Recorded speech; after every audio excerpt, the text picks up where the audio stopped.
So first, welcome. For people in the first row, please do not take picture. I see you, Natal. I'm serious, I know your name. So my presentation is RUM Configuration Management SDN. My name is Michael. Quickly, who I am for people who didn't see me in the last 10 years speaking about free software and everything. I'm a sysadmin at Red Hat, working in the open source and SODAR team, which is a team where Dave is also working. The goal of the team is to help upstream project to be successful, a strategic upstream project. So that means from time to time to do configuration management, like organizing event, sometimes doing design, and sometimes getting a sysadmin to fix whatever was set before we acquire a company or when there is problem, like when another sysadmin is leaving, you need to pop another one. Usually it turns to be me. And for that, I'm mostly using Ansible quickly because I'm using Ansible as a way to get as much talk as possible to be accepted. It's a very popular topic, but just to be sure, who never heard about Ansible, can you raise your hand? Good, so there is a few people, so I will still explain, sorry for the other. So what is Ansible? Ansible, it's an orchestration tool that's mostly used around server. So for sysadmin, we will see later that it can be used by also a network engineer or anything, or any kind of people, but this is a SDN room, so it will be about network. That's similar to, in purpose, to a lot of tools like mCollective or Func or whatever control a random botnet on Windows, in the sense that it's supposed to be executing a command remotely at some larger scale. One of the advantages of Ansible when compared to everything else is that you do not have an agent. That means that you do not need to install something on the remote system, you do not need to maintain something on the remote system, and that's already quite a lot. I mean, if you are sysadmin, you will know that everything that you do not maintain is something that do not crash, something that do not page you in the night, that let you sleep, play, drink club mate, whatever you want to do. I mean, and in order to do that, it uses SSH by default. I say it by default because there is all kind of other way you can use Ansible, but for what interests us is using SSH. Yeah, that's a quite flexible way to just execute remotely module. So for example, let's say you are an admin, you want to shut down your whole production, you just type that and that's it. Suddenly you have a lot of free time because whoever does that would likely be fired, at least if I am the boss. But if you want to do a large-scale problem, you just, sometimes just one command is not enough. Sometimes it's enough, I mean, see that? If you want to do more, there is the concept of playbook, which is basically just executing several commands. So it's like a script, but because I know that even if it's because this is a developer meeting, I want to be sure that people understand this is not a script. This is a description of several steps. And it looks like a script because there is loop, there is conditional, but no. It's mostly a custom domain-specific language on top of YAML, because everybody loves YAML. Hopefully, if the tool did appear 10 years ago, it would have been XML, and people will be crying right now, but it's totally different. Because YAML, well, it's nice, but it's just description. You have also Jinja. I don't know if people are using Python, but Jinja is a templating language, one out of 100 templating language in Python. This is a national sport for Python coder. And that's used for templating file, for expression and everything.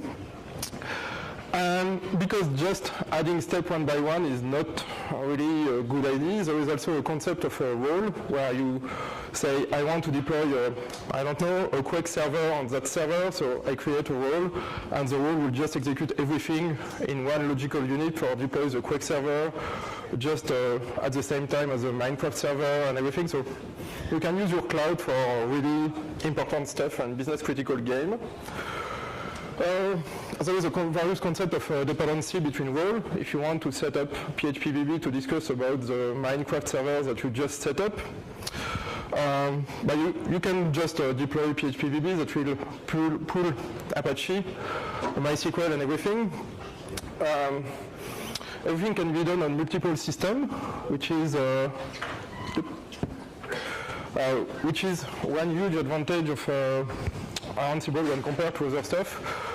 This is used for rolling update, etc., etc. So that's just the basics. That's the whole concept of configuration as code, which is something that most sysadmin know. Maybe the student do not know. Maybe the developer do only the part about code. I was expecting to get a network engineer. So now I explained basically what is Ansible. I guess the people who are late know already what is Ansible because I'm not going to repeat. So now what about SDN? That's the second part of the presentation, or at least of the title. So I hope that lots of people there have been already hearing about SDN. I'm not a specialist.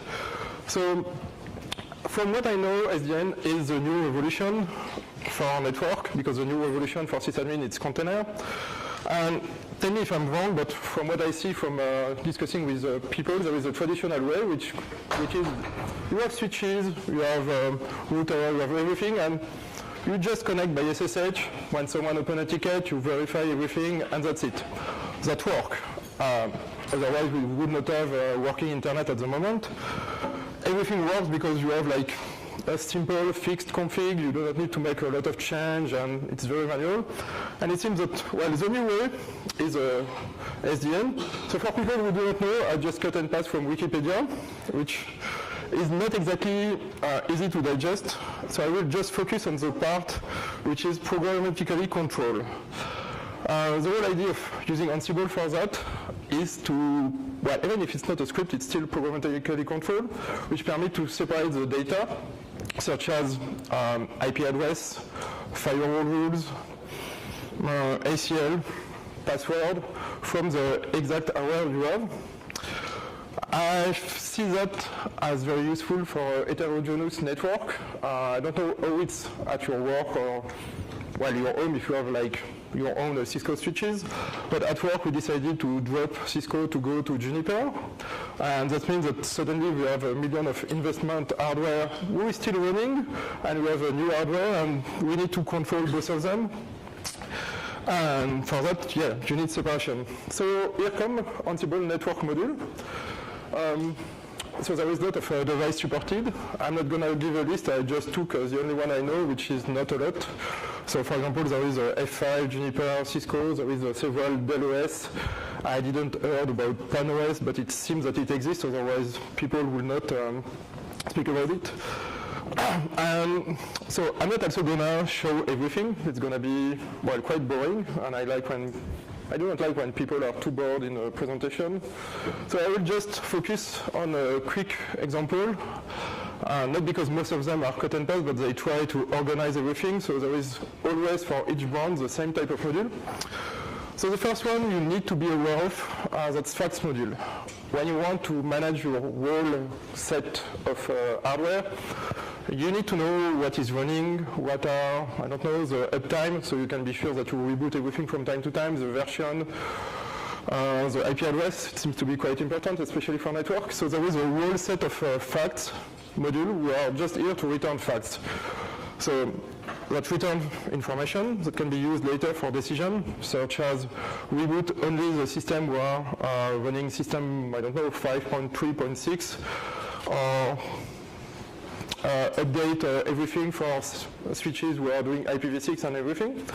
For example, so I took only the Juniper stuff because that's quite complete, because that's the one I plan to read later, and I'm sysadmin. If I need to read documentation for a talk, it has to be also useful later, so I can spend more time on IRC and discussing about systemd and Docker and how life was better before. So there is, for example, the Junos fact that you just execute as a module. It's not executed directly on the router. Ansible is written in Python. I think I'm going to surprise no one to say that Python is not running on Cisco, Juniper, or whatever switches. So you need to execute on a Linux host. It uses a Junos OZNC module. I hope that it means something for someone because I have no idea how it works. I suspect it's some REST API or something like this. You need to give a password, username, SSH key, and everything to connect. Yeah, so you get your information. But if the goal was just to get information, you do not need to have your Ansible for that. You can just pay an intern that connects to everything and write on a paper, and that's it. You get your report. You want to do more. For example, you want to configure. So it turned out that, well, since the last slide, Python is still not running directly on the switches, so you still need to execute on a host. Then there is various interface. People who already use Cisco know that everything is done line by line. If I'm not wrong, when you get a config file, it's something line-oriented. So you can say, yeah, for that configuration, I want to get, for example, no DHCP. For that switches, I want to get a DHCP snooping on that port and everything. So the line-oriented part is quite interesting because suddenly you can put some configuration in one part of the playbook, some configuration in another part without mixing. If you do not like this because you want to control everything, there is another solution which is using a template. You just give a template file and you do whatever you want with Jinja. If it's easy enough for people to use it, it should be also easy enough for network sysadmin to do that. And for example, one specific example is a Junos config module, which is, again, usually it's a Junos for the Junos family and something config. Sometimes they do handle more than the standard way, which is a line and a template, for example, for Junos. And I've not been paid by Junos, not yet. They handle rollback, so if you fuck up completely the system, well, you can come back at the previous step, which is, again, quite useful. I mean, I do not make mistakes, but I heard that some people do, so that's for them. Sometimes you want to do more than just getting files and configure stuff, such as executing command. So as the name implies, surprise, it executes command and returns your output. For example, you want to know what is the current status of who is connected or the root or anything like this. Well, you can use that. So it's quite a low-level interface in the sense that you do not have a high-level view of I want to get the root. It executes that set of commands, and that's it. You get strings that you need to parse by yourself, and that's where you start to regret of using Ansible and not a Python script. But if you want to get more, there is also a various module. Each of them are specific to each family. So there is for the non-config operation, again, for Junos, if you want to install a package, there is a Junos package, you install package. You just give a file name and I don't know how it works, it copy, it installs the package and that's it. There is various high-level constraints for specific module. So for example, sometimes not for Junos because I have only 4 modules and I did spoke of the 4 of them. For NixOS, no, not NixOS, NexusOS, which is for Cisco Nexus, I think, you can specifically configure the NTP. So that means that you do not need to know the exact command and there is some level of abstraction.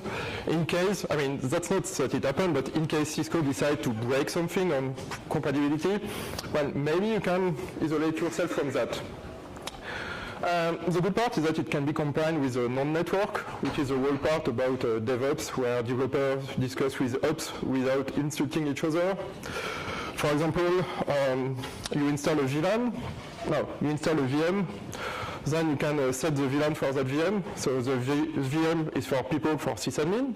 The VLAN is for people in the network team. And you just want to have one single operation in case you decide to do a lot of VM, but you are not, well, I would not say crazy, but you are not rich enough to pay for OpenStack and the 1,000 people needed to maintain. You can do all you want directly with Ansible. And I think that's all. If people have questions, you can ask them now. And we have 10 minutes left, so ask me anything, even if it's not related, if it's for another talk, if it's, or I can work with someone as marvelous as Dave, or this kind of stuff, And if you do not want to ask me questions right now, you can contact me by mail on IRC, and not on the several stuff that I list and shit, I forgot the, well, not on Google, please, not on Facebook, and this kind of stuff. So, again, if you have questions, I'm also okay if you decide to upload for 10 minutes. It's good for my ego. Not that I need that, but still good. So, no question?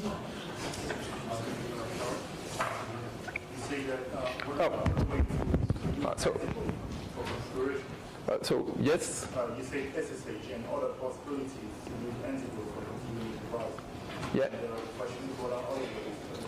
So the question is, Ansible is using SSH, what are the other possibilities? So there is, for example, you can connect using Func, which is a remote execution tool. You can use Salt. There is a system where you can connect using chroot. It's not SSH. It's connecting locally, but it's kind of the same. You connect, you get a root. You can connect to Docker image. There is something to use Guestfish to connect to a VM which is not running. There is a Jails. There is no telnet. It could be fun, but I could not find a telnet server to test it. But yeah, you can use Paramico. What? Yeah, SSH is good. Yep. On top of this, maybe it's important for people to know that there is a raw connection plugin. Yeah. The raw connection plugin makes it possible to send command without SSH or whatever the connection you're using. After that, you can just send raw command without knowing ID. So right. It's something that you can be using for stuff that don't make ID. Yeah, so it's not a question, but I will still repeat. So the gentleman just at the first row said that you can also use a model called Row, which basically allows to execute command without Python. I did use that for starting stuff on NetApps. It was using Ansible to do 2 jump posts and then starting to execute something on NetApp. So you can also do that, but then it's equivalent to using expect, which is not very high level. And I should have done that. It would have been like 1 or 2 slides more, but questions are fine too. Yep, another question? How do you think Ansible will interlink or encapsulate with the young management of the networking devices? I understand you're proposing mechanism logic, but I think that there's some overlap of things to be connected with the young models, the netconf models for the device. So the what model? The young netconf solutions. So just how things get connected together, or that approach. Okay, so the question is, how does Ansible work with the netconf model? Yeah. I have no idea, because I've been waiting since too long for getting access to switches at work to test that, and I got access last week, and I had no time to break the network to test that. So I don't know. I did see netconf somewhere in the doc, so there is something, but if you have more complicated question, you can either go on the IRC channel, which is, oh, there is someone who, okay, there is netconf, oh, that's it. So I think you need to ask that question to that guy. Come on, come here. You seem to know more than me. Oh, speak. Okay, so there is in Ansible 2.2 module named netconf config that is using Python and NC client on the client side. It's all in the Ansible docs. So if you have any question, he's ready to answer anything. He got internet access, which I don't.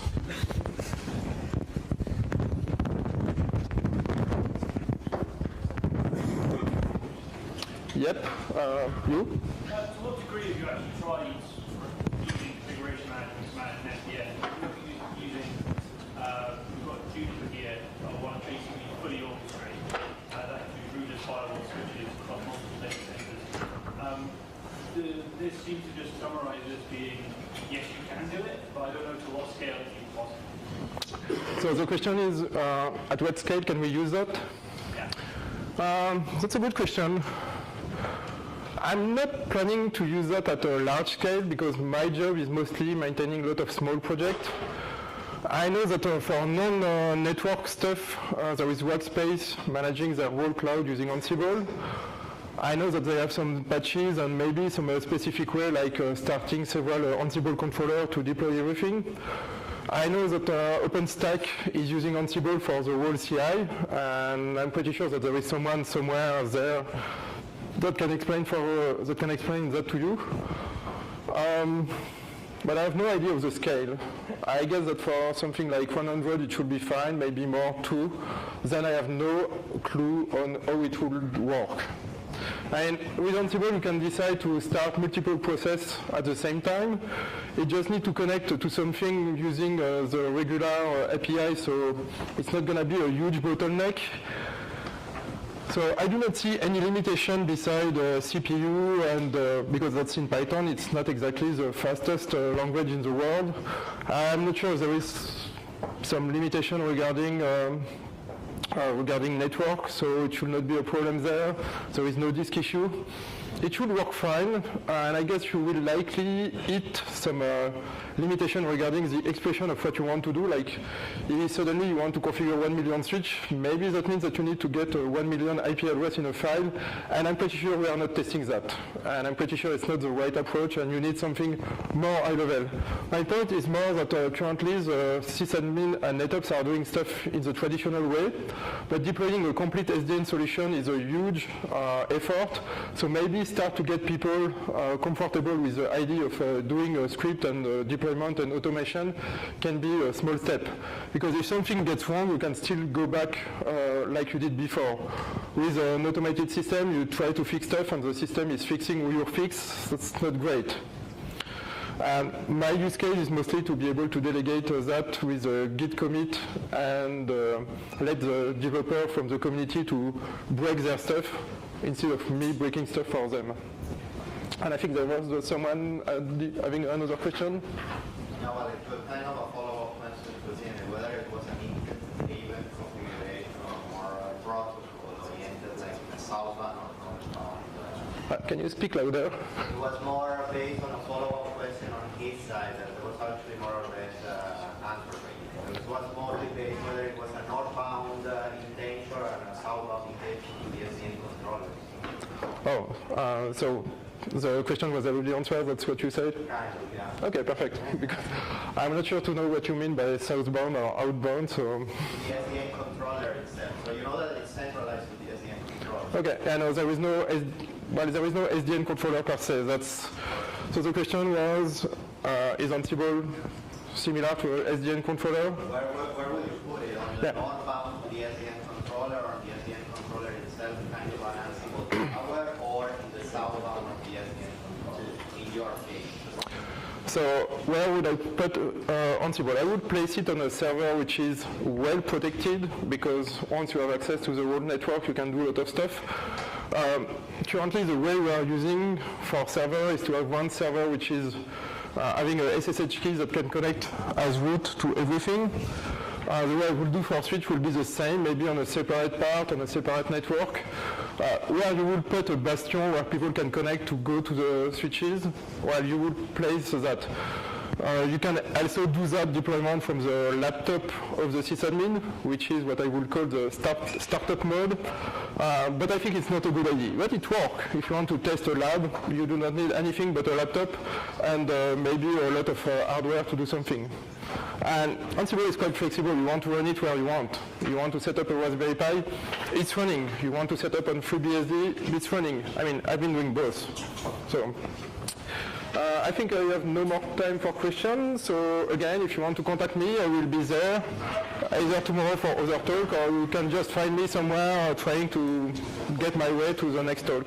So thanks for coming.